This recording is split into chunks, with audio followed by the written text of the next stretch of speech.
Yo, what it is, good people, we back. Another day on Keep It G News. I was off for 2 days, and I come back with an hour video, so you know what it is. And man, whenever I go quiet, just know I'm coming back. And today we're going to talk about Jay Prince. Because what y'all just heard in the beginning of this video was Wack 100 making some claims that Jay Prince and them got caught with 60 keys. You know, back in the early 90s. So, everybody know Wack. You know, he said a lot of things. Sometimes it's some truth into it. So I decided to look into it. Shit, I wonder how he get off on 60 keys. Might get that recipe to somebody else. You feel me? If you got the recipe to beat a case involving 60 keys, the world need to know. At least that's what I think. So I looked into it. And I stumbled across a government document basically discussing what Wack was alleging. Not 60 though, but it's up there. So in this video, we're going to go to a committee hearing in 1999. The government reform hearing. And they discussed this indictment of Jay Prince and Rap-A-Lot. Because they was trying to figure out what happened. So during that time, I think Clinton was in office. You know, the Democrats was running the show. So the Republicans brought this hearing because they wanted to know what was going on and what happened with this investigation.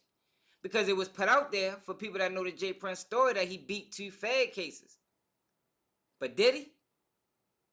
Because in this video, you're going to hear exactly what happened with them cases. I'm talking about exactly. This is not fabricated. This is out the horse's mouth. You're going to hear from the officers that actually investigated this case from start to finish. And you're going to hear how it finished, why it finished. And it's a few ways you can dissect this information. But I'm not going to give any of my opinions on this case because it's too sensitive. Now, I'm sure the statute of limitations is up. I think on the drug case it's 20 years. Now, but he didn't get accused of anything. At the end of the day, like I say, or like they say, he beat the case. But after y'all hear this information, my question to y'all is, did he really beat the case? Or is it something else? Is Jay Prince really that powerful? Or do he know how to rub shoulders with the right people?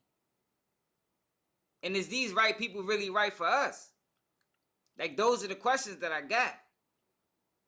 And I can't answer them on here, but if you hit me on IG, call my phone, we can talk about it.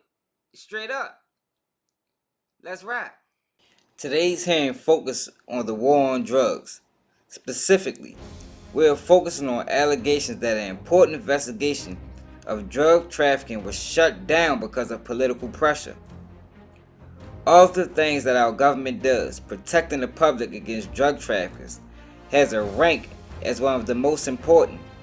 Drug abuse has destroyed countless lives in this country, and it's hard to find a family that hasn't felt the pain of drug addiction. We spent billions of dollars to fight drug trafficking and prosecute drug dealers.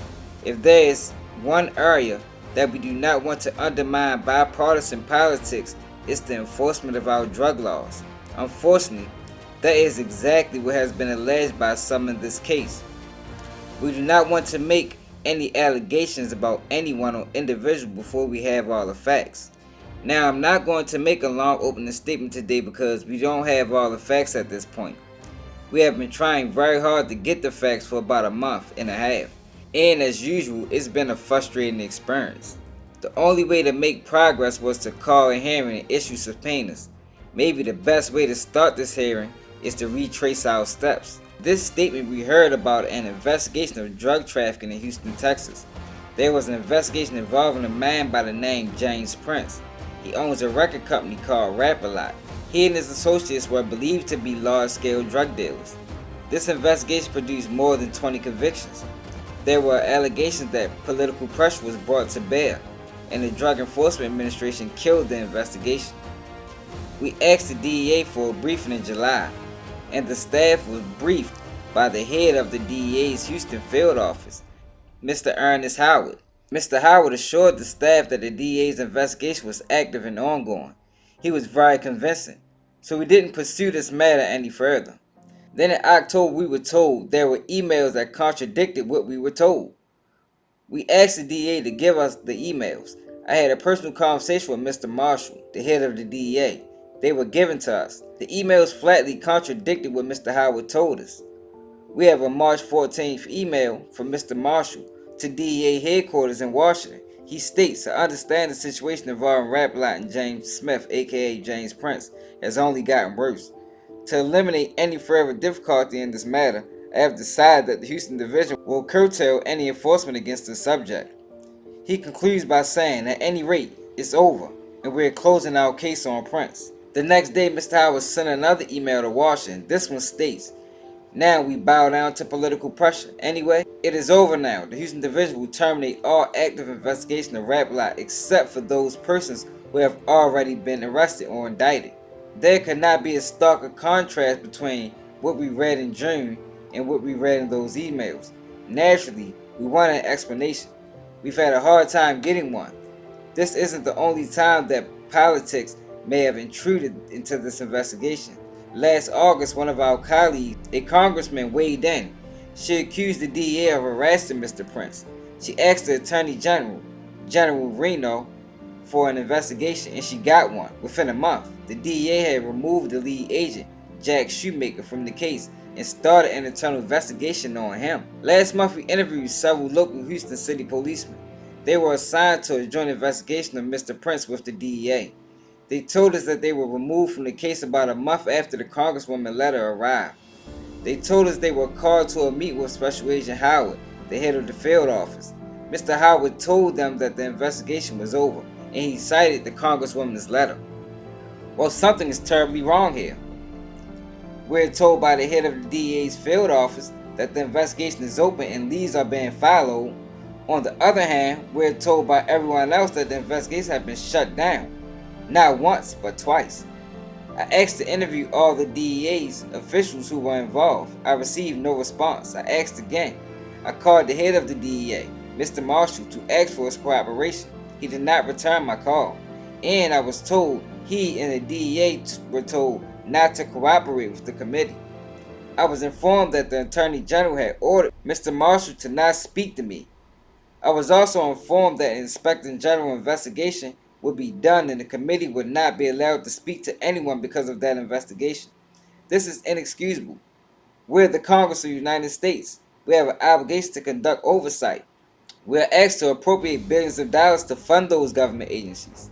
We have to conduct oversight to make sure the money is being wisely spent and the laws are being followed. And yet I'm told the head of a major agency like the DEA cannot pick up the phone and talk to a committee chairman here in Congress. We cannot get any explanation whatsoever as to what was going on. That's tantamount to telling the Congress to just go home and mind its own business and let the executive branch do whatever it wants.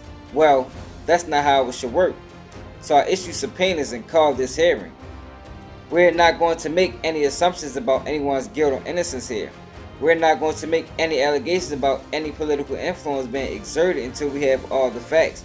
But if there was a significant investigation of drug trafficking and it was shut down for no apparent reason other than politics, then we need to know about that and get the facts out to American people. We have a lot of unanswered questions.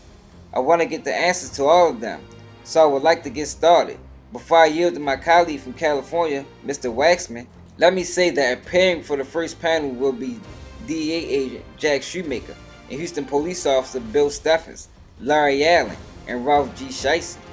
Appearing on the second panel will be DEA Special Agent in Charge, Ernest Howard, DEA Chief Inspector R.C. Gamble, and DEA Deputy Administrator Julio Mercado. I hope I pronounced that correctly. DEA Administrator Donnie Marshall had a scheduling conflict today, and so he will appear tomorrow afternoon at 1 o'clock. I want to thank all of our witnesses for being here, and I yield to Mr. Waxman for his opening statement. So what y'all just heard was one of the committee chairmen talking about what happened with Jay Prince. He trying to figure out what was going on with this case, because it didn't smell right back then. Then you hear him mention something about the president or Vice President Al Gore. You're going to hear his name again. Keep an eye out for that. Because some money was alleged that got sent to the church that Al Gore was attending. Then 3 days later, charges just dropped. That's wild, right? I mean, I know it's a lot of people out here with money. I'm sure he's not the only one that can pull these type of strings, but I ain't never heard that done before. Not for a black man. You feel me? We done seen instances where millionaires, billionaires went to prison. But somehow, some way, Jay Prince had this case going on with the feds, the DEA, and then it just disappeared. But, like I say, it's getting relayed to us that it got beat. But I don't think that's what happened. So in this next clip, you're going to hear another congressman, and it's going to take a while to build up, so rock with it, because in this video, you're going to have to watch from start to finish to get a clear understanding on everything that transpired. Because if you skip it, you're going to miss something important, then you're going to have to go back, and you know what I mean? It's just going to be a whole lot. But what you're going to hear is one of the congressmen, Waxman, is going to talk to these officers. I think it's 4 of them or 3 of them. Shoemaker and Phillips, and it's a lot of them. And they're going to discuss this investigation from start to finish, how it was going, and then when it ended. And it wasn't in a not guilty. Listen to this.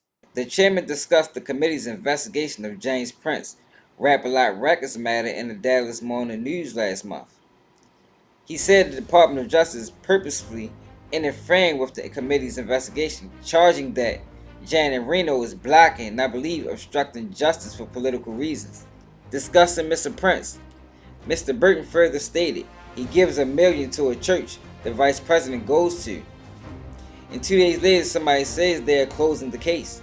Something is wrong. They are blocking us because I think they are afraid that this might be an embarrassment to the vice president. I just want to point that out. Based on the information the committee has gathered, these allegations are wholly speculative. They are also under active investigation by the Justice Department Office of Inspector General. When the chairman made a passionate plea a few minutes ago that our committee is not being fully cooperated with in getting all the information, having people talk to us, I would just point out that this is not unusual and in fact is usually the case where the Department of Justice is pursuing its own inquiry. That they do not want to be interfered with by a committee of Congress. They are conducting an investigation, and they do not be talking to any committee of Congress while the investigation is going on.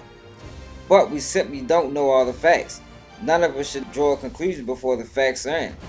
Hope we spend today making productive use of our time to understand what are legitimate questions in this case. But as we forward move, we should be mindful of the need not to complicate or undermine ongoing criminal investigations, especially if we undermine them for what appears to be casting political appraisals. And we should also try to avoid naming individuals connected to this matter who have never been tried for or convicted of any criminal offense. Mr. Chairman, I look forward to the testimony of the witness. I know that you're approaching this as a way for us to get the facts, and that's what I think we ought to do. So I will work with you in that regard. You're going to ask, blank, I do not know, if you will have opening statements from other members. Mr. Burton, I will be happy to if you like. Mr. Waxman, I have completed my opening statement. I know you asked we proceed under 30 minutes for each side. We will not object to that. Mr. Burton, without objection. It is so ordered. Do other members have opening statements they would like to make or comment? Mr. Horn, Mr. Shays, Mr. Lorette, Mr. Cummins. As you know, many African American members of Congress serve not only their geographic constituents, but also as a national constituency. We often receive requests to help on issues that affect African Americans on a national level. Racial profiling in particular has been a key problem of concern. I have personally traveled around the country listening to this constituency tell me over and over again how they are often subject to harassment and intimidation by a group that is sworn to serve and protect them. Unfortunately, despite our best efforts, it will continue. In the last few weeks, African American voters in Florida have raised similar concerns. I've noted the majority of our law enforcement serve their community and do a good job. However, as is often said, one bad apple spoils the bunch. I just wanted to quote from the letter of the congressperson who the chairman referred to, just a small part of the letter, to emphasize what I'm talking about. In that letter, the congressperson says, I'm talking about Mr. Prince. Mr. Prince alleges that the DA has accused him of earning the profits of his business illegally. In addition, he alleges that he's been subjected to racial slurs, illegal searches of his automobile, and that his customers and workers are stopped and questioned without provocation by the DEA. Mr. Prince also raised concerns about the interference in his right to travel, and he has been stopped numerous times on dark stretches of Texas highways. Simply put, Mr. Prince believes strongly that the Department of Justice must intercede into the questionable practices of the DEA and provide him with the necessary protections to ensure that his life and livelihood are not subject to ongoing harassment and intimidation.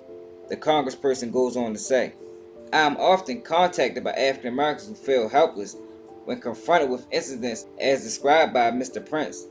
The harrowing details of Mr. Prince's allegations and my reputation as vigorously pursuing such matters warrant that I assist him to the best of my capabilities. She goes on to ask that the DEA, that the Attorney General look into this matter.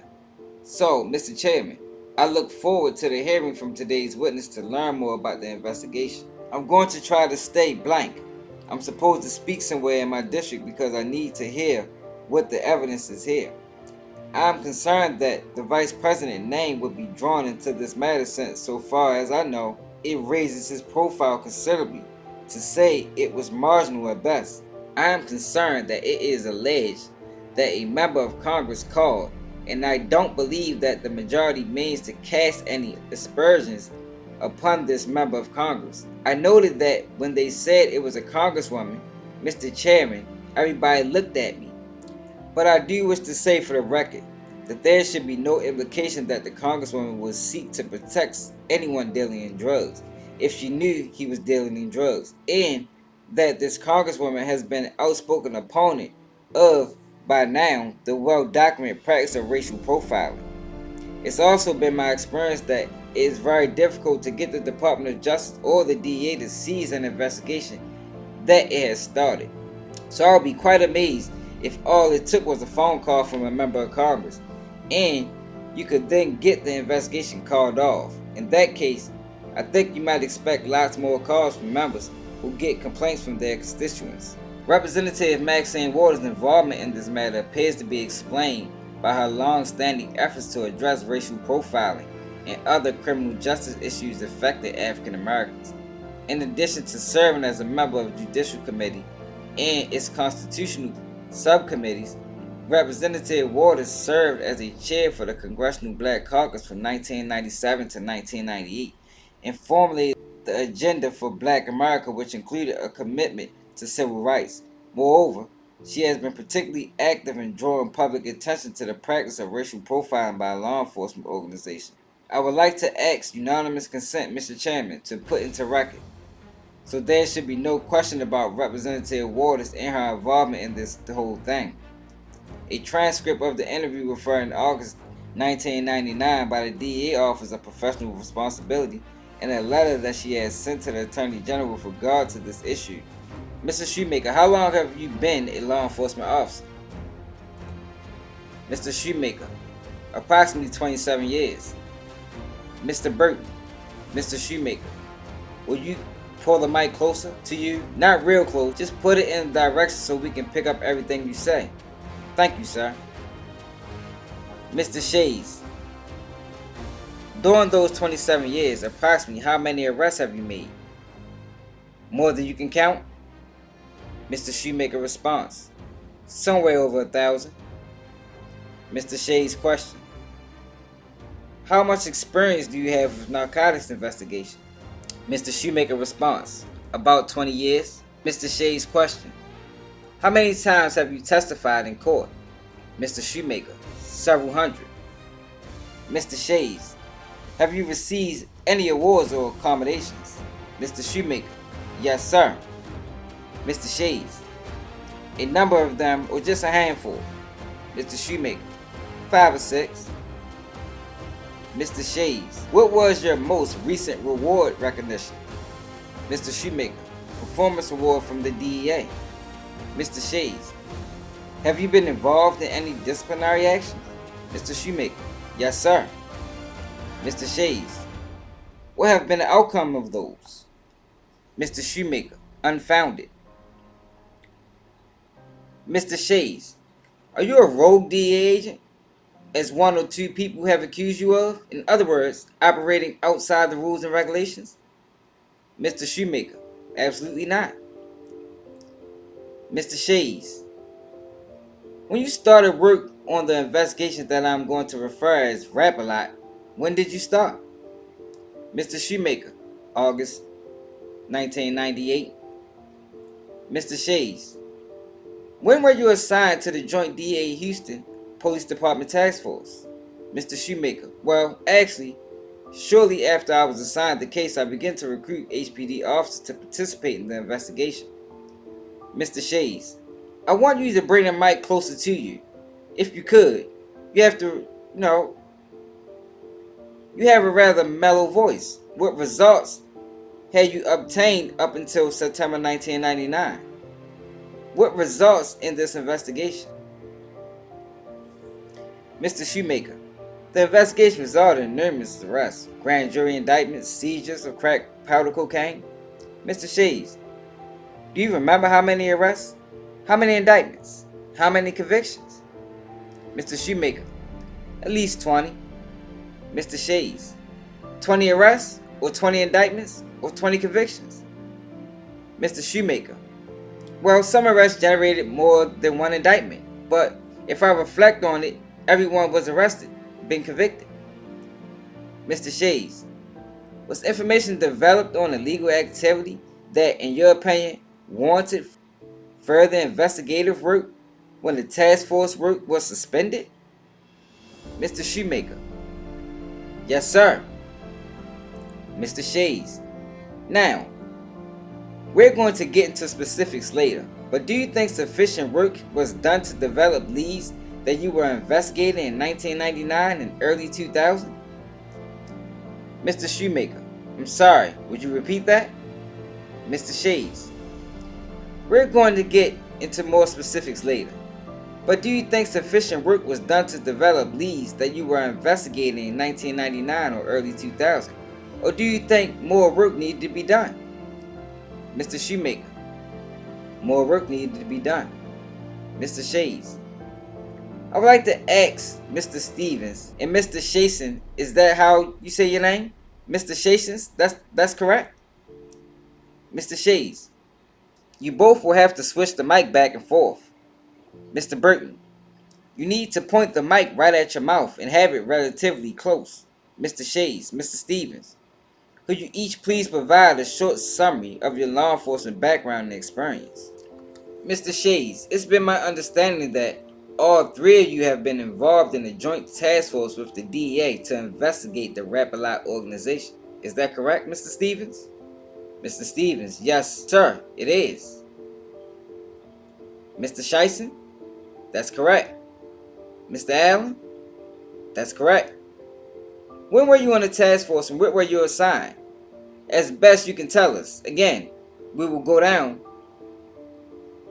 Mr. Stevens, in October or November 1998, Jack Shoemaker came to the Houston Police Department, to the Narcotics Division, and requested assistance from a squad to help him with an investigation, which was the Rap-A-Lot case. My captain at the time then assigned my group and myself to work on that case with Agent Shoemaker, and we stayed on the case until it was closed. Mr. Shison, when you say until it was closed, not that you finished your work. Mr. Stevens, is that correct? That's correct. The work still needed to go on. Is that correct, Mr. Stevens? Yes, sir. Thank you. Mr. Shison, yes. After our group was assigned to assist the DEA, my primary function was a case against the UC-UC being undercover officer. When were you assigned, Mr. Shison? In September 1998. Mr. Allen, My role started in September 1998 also. My primary assignment was a case agent and undercover officer. I want each of you to give me the date on which your work was suspended, Mr. Stevens. I don't know the exact date, but it was in the period between September 20 and 25, I believe 1999. Mr. Shazen, September 1999. Mr. Allen, September 1999. In all three cases, gentlemen, you were involved in investigating the RAP-BLOT organization. Is that correct, Mr. Stevens? That's correct. Shazen? That's correct. That's correct. At the first meeting of the Joint Task Force, the Special Agent Ernie Howard made comments about how the task force was not going to be affected by political influence like others have been. And I would like to know, what did he say, Mr. Stevens? It's my recollection that he gave us his full support. He wanted the case investigated in a manner that if there was something there to be done, to do it. If there was not, to let him know. He was our biggest supporter during the period that we investigated the case. Mr. Scheisen. Yes, it was my understanding from Mr. Howard that he would assist us in anything that we needed. He was 100% behind us, that if there was anything there, he wanted it uncovered. If not, accept that. Mr. Allen, to my knowledge, it was the same thing that Mr. Scheisen said. It started out where we all had all the resources we needed, up until the time it stopped. Mr. Stevens, you worked out of Houston office of the DEA in October 1998? Mr. Stevens, we actually moved there, I believe, in December 1998.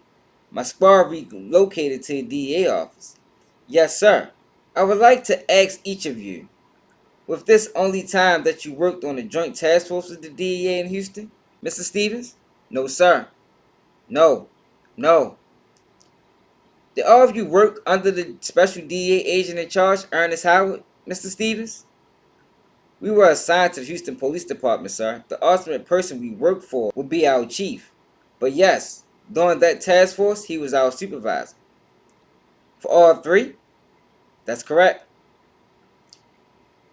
In January 1999, the task force made a significant arrest in the case. Could you please explain what happened at that time? And I will open it up to Mr. Stevens and any of you, Mr. Scheisen, Mr. Allen, want to add to it, you can join in afterwards. Mr. Stevens? It was January 7, 1999. It was a reversal operation. Mr. Burton, may I interrupt real quick? Mr. Burton is he's the committee chairman. May I interrupt real quick? Just to clarify, this was the arrest of McCarter, Billett, Russell, and McCarter was number 3 in the RAP-BLOT organization, and the arrest involved 6 kilograms of cocaine, correct?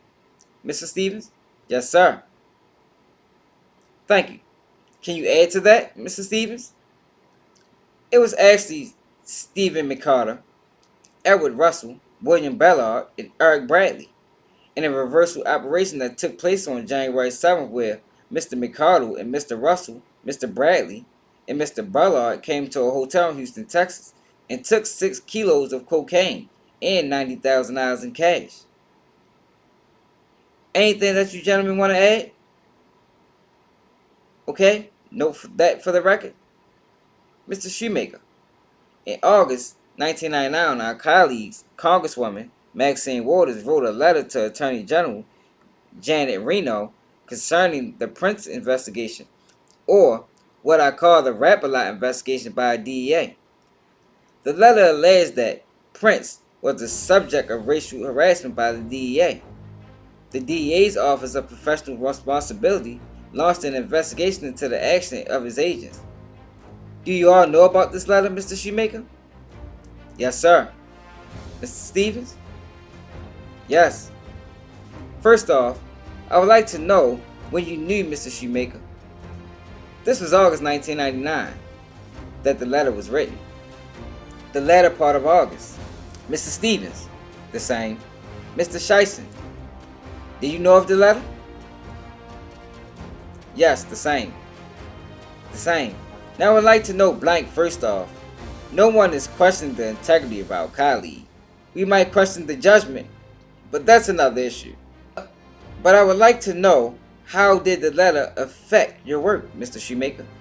Well, it was a multi-step process.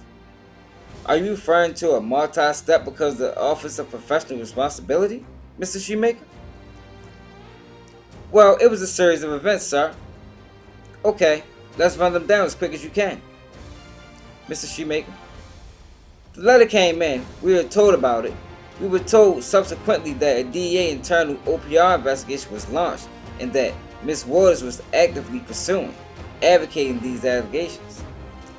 We're kind of running out of time, but the bottom line is you were then investigated. Is that correct, Mr. Shoemaker? Yes, sir, we were. And what was the result of that investigation, Mr. Shoemaker?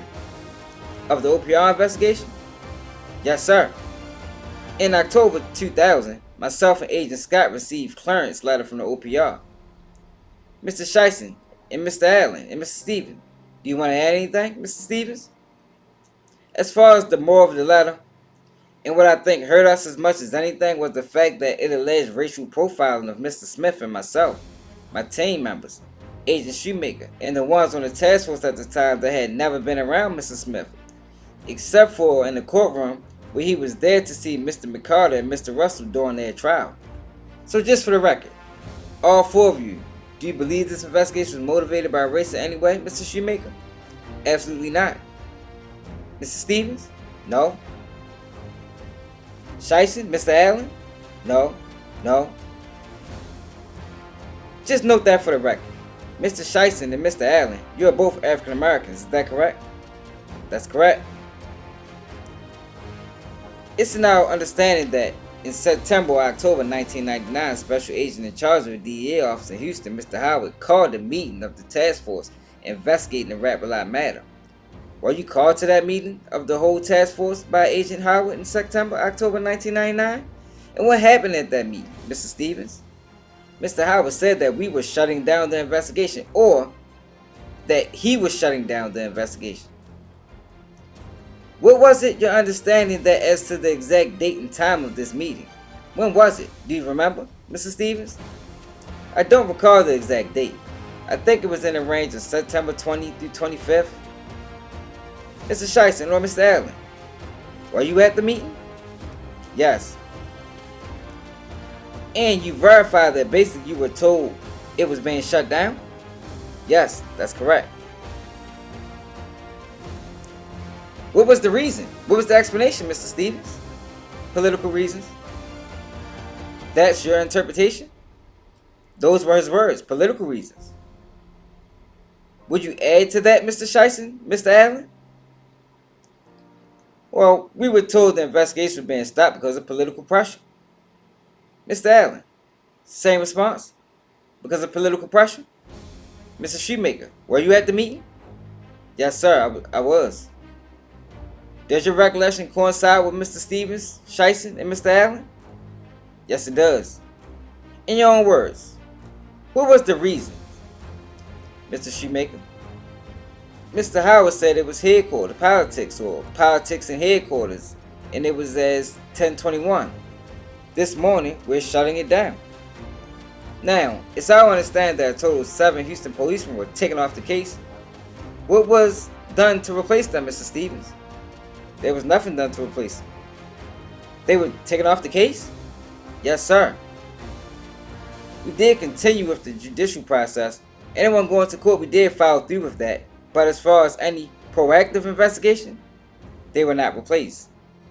So those who were indicted, the indictments were pursued, but there was no further investigation to the best of your knowledge, Mr. Stevens? There was no proactive investigation, no sir. Given that all of you had important work to do, what did Mr. Howard do to ensure that the level of effort did not drop off, Mr. Stevens? Nothing that I know of, sir. Mr. Shieston, Mr. Allen, I'm not understanding your question. Mr. Shoemaker, let me just ask you that question. Mr. Shoemaker, I'm sorry, would you repeat that? Given that blank, all the important work to do, what did Mr. Howard do to ensure that the level of effort did not drop off? Mr. Shoemaker, What efforts were made by blank in September? None. What efforts were made by blank in September? None. 7 policemen were taken off the case, Mr. Shoemaker? Right.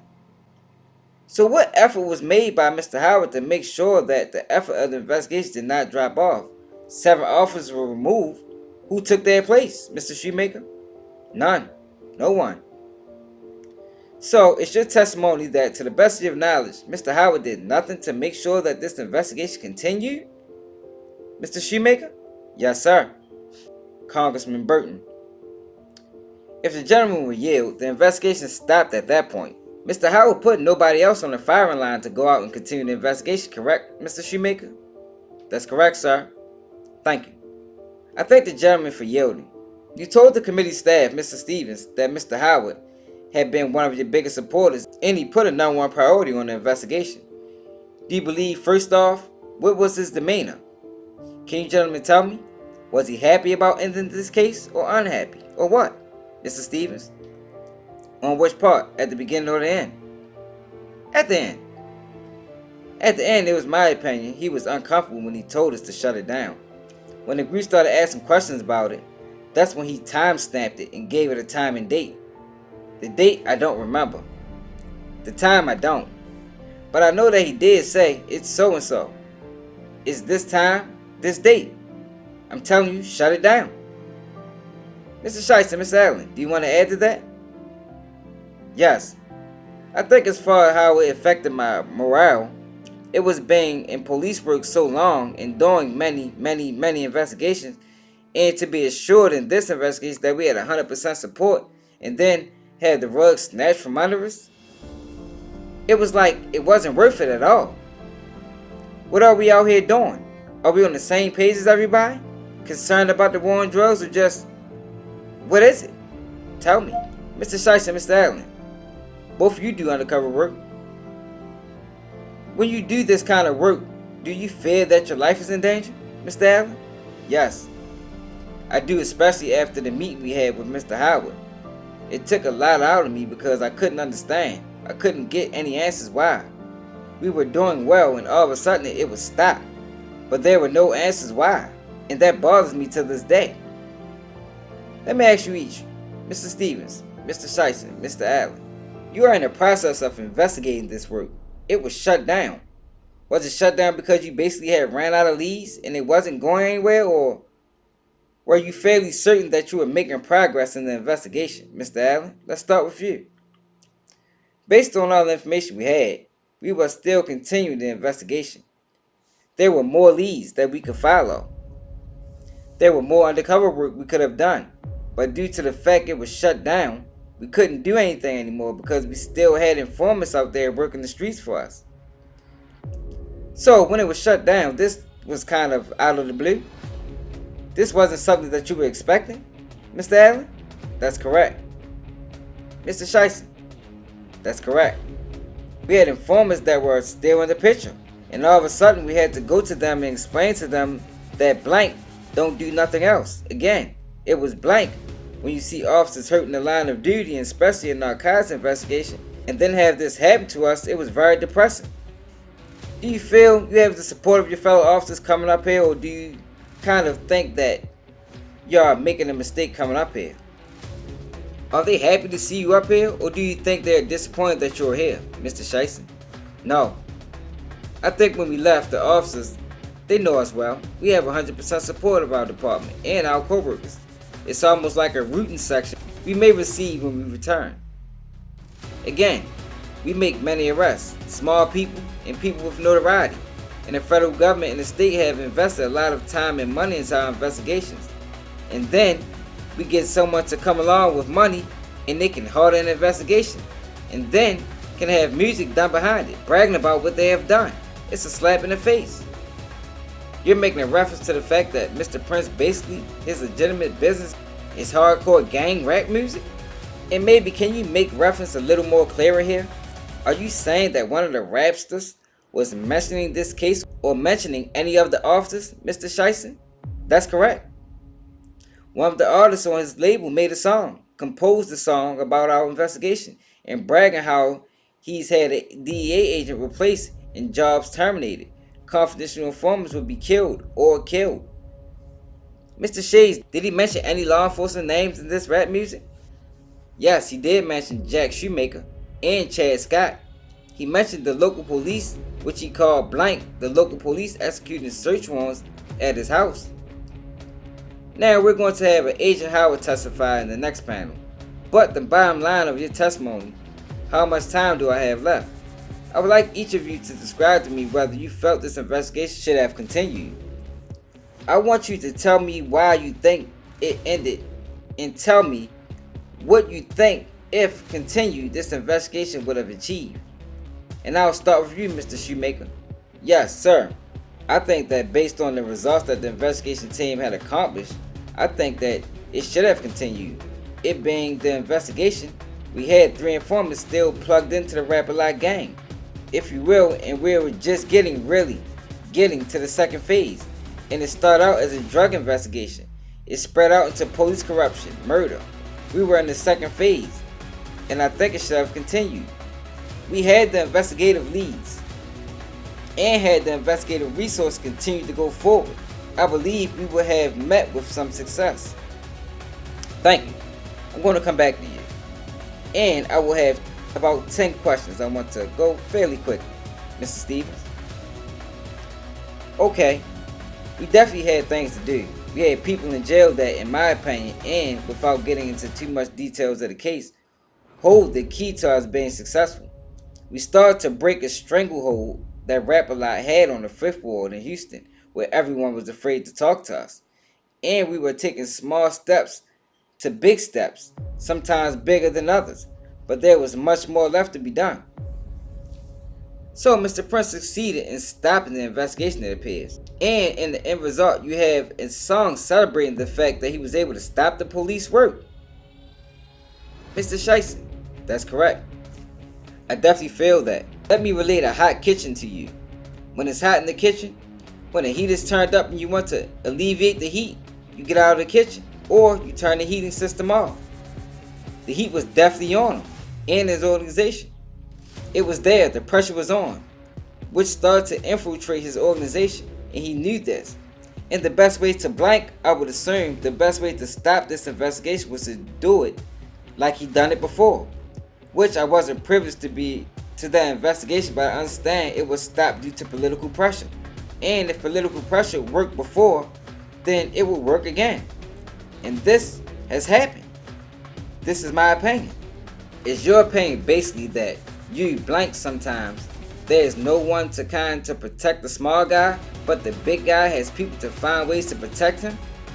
Is that kind of what you're saying to us, Mr. Shiesty? Yes. We have small people, small fish ask us all the time, why don't you get the big guy? And we had a big guy, and it was evident. And yet, he may have been found innocent. Your investigation may have not led to anything. Your investigation may have not led to something, but it's your testimony that your investigation was stopped in the middle. Mr. Shiesty, is that correct? That's correct. Mr. Allen, yes. Our goal was to target a person. We targeted that person and we started making arrests. We got into the 5th Ward and all of a sudden it was stopped.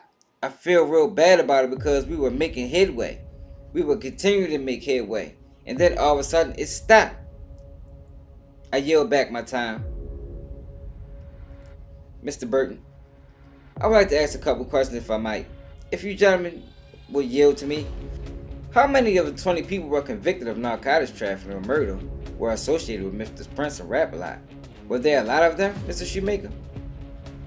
I could think of about 10. Were there any of them in executive capacity, or what capacity in which did they serve, Mr. Shoemaker? 2 of them, McCarter and Russell, whom we arrested January 7, 1999, occupied what I would characterize as a management style position with Prince Rap-A-Lot Company. They had an office in the same floor as Mr. Prince, and during our investigation in January, we had numerous calls between an informant and Russell while Russell was at the compound, Rap-A-Lot compound. He would answer the phone Rap-A-Lot, and then we had an informant on 2 different occasions meet Russell in his office at Rap-A-Lot compound. Mr. Burton, there was one murder conviction. Was there any association between that person that was convicted of murder and anybody at Rap-A-Lot, Mr. Shoemaker? Yes, sir.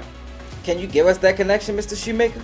Lamar Burks was recently convicted of murder, and we have been told on several occasions by another informant that it was the informant's understanding that Prince had solicited Burks to murder selected key witnesses in this case. That Prince had himself, according to your informant, this was secondhand information, had been involved, Mr. Shoemaker? Yes. This is speculative, but you do believe that there would have been a more conviction had you been able to continue this investigation and might have been able to go right up the food chain and nail the kingpin. Is that correct, Mr. Shoemaker? I think there would have been more convictions, and we would have tried very, very hard to reach our objective. Mr. Stevens, absolutely. That's correct. That's correct. So all four of you believe that this case was cut off in the middle of the stream and that the people who were the big kahunas or kingpins were saved by stopping this investigation? Correct, Mr. Shoemaker? They received a reprieve. Yes, sir. Stevens, yes, sir. Any more questions from anybody? While the yellow light is on, I want to ask one last thing of Mr. Shoemaker. Were you transferred to a desk job on March 15, 2000, Mr. Shoemaker?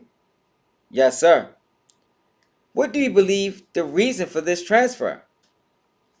I was told that headquarters told our front office to take me out of blank off the Rap-A-Lot case, out of the group that has the case, and preferably out of the Houston office. Who told you that? I was told by blank under confidential. Okay, thank you. Make sure y'all subscribe to the channel, man. Straight up. Because I'm really sticking my neck out there to give y'all this information, because this information is sensitive. Because a lot can be made up out of what y'all just heard. Now, I'm not alleging anything on anybody. I'm not saying Maxine Waters was involved. You know, I ain't saying she crooked. I ain't saying that Jay Prince is in bed with the DNC. I ain't saying none of that. But you can draw your own conclusions, because just like the Republicans felt at that time, something wasn't right. You got Jay Prince, a black man, had 2 cases dropped by the feds because of political pressure. It wasn't not guilties.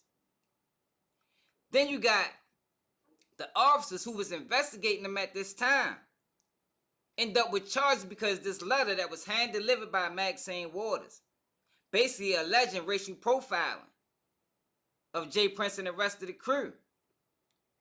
So what they end up doing with this officer is they end up putting him on desk duty. So it's a number of ways you can look at it. Is it that Jay Prince was that smooth that he knew that if he can prove it, put a case against the officers, that'll make them not be able to investigate him, because now it's like a retaliation type of thing? They bias? Conflict of interest? Or is it something different? That's the question. Is it something different? Then in the first case, it was right on the heels of that epidemic that happened in the 80s. So it's a number of things that you can, number of ways you can, you know what I mean, look at that. A number of conclusions you can draw. You got this epidemic going on in the 80s, and we all know what that was about. Then you got Jay Prince in Houston, which the feds was alleging was doing this thing. And then these guys get almost all the way up the chain. All the way up. For them to get a call by their sergeant or the lead in the investigation to tell them, stop. The case is done. This is crazy. That's why Charleston White said, I just got the call from the Houston mayor's office and the gang unit police department in Houston, Texas. They are scared of fire to Rap-A-Lot. And this is what I'm telling the Houston police department. Y'all can suck my dick. He tried to backtrack, and say that, no, I was just talking. Y'all believe anything. But after reading this document and after the stuff I just seen and what y'all just heard, I believe him. It all starting to make sense. Why he was able to go on Million Eyes Worth of Game and say the things that he say. He basically put a charge on his son. but nobody's held accountable. I'm real intrigued to see what's going to happen with Takeoff and DJ Pat. I would expect him to get a not guilty. Or at least get a self-defense. Let me know, man, what y'all, how y'all feel about this, man. What's up with Jay Prince, man? Is this considered beating the case? Did Jay Prince really beat the feds? Or was it something more nefarious? Now, it's like I say, I'm not alleging anything. But I got questions. And I'm sure y'all do have to listen to this. I'm probably gonna die if I lead a clan. You got your turn and you turned your back. You turned around, ain't no turning back. I can't be the boss and no us and that. I'm bringing Bo and I'm bipping with 2 times. I bought the Drake and the cake got a coupon. Make 20,000 a neck on a futon. Sitting out, cause my brother in Jumon. Why you telling people you selling fentanyl? Why you telling feds you selling shit at all? Why you telling cops if you about to get it all? I'ma tell you now, then I'm already squeezing. You be dreaming about your dreams. I be living out my nightmares. I been missing, I been bad. The other night she was right there. I be lurking with my bros. I be crying with my mom. She be praying to the Lord that I don't turn into a monster. You be dreaming about your dreams. I be living out my nightmares. I been missing Kevin Bates.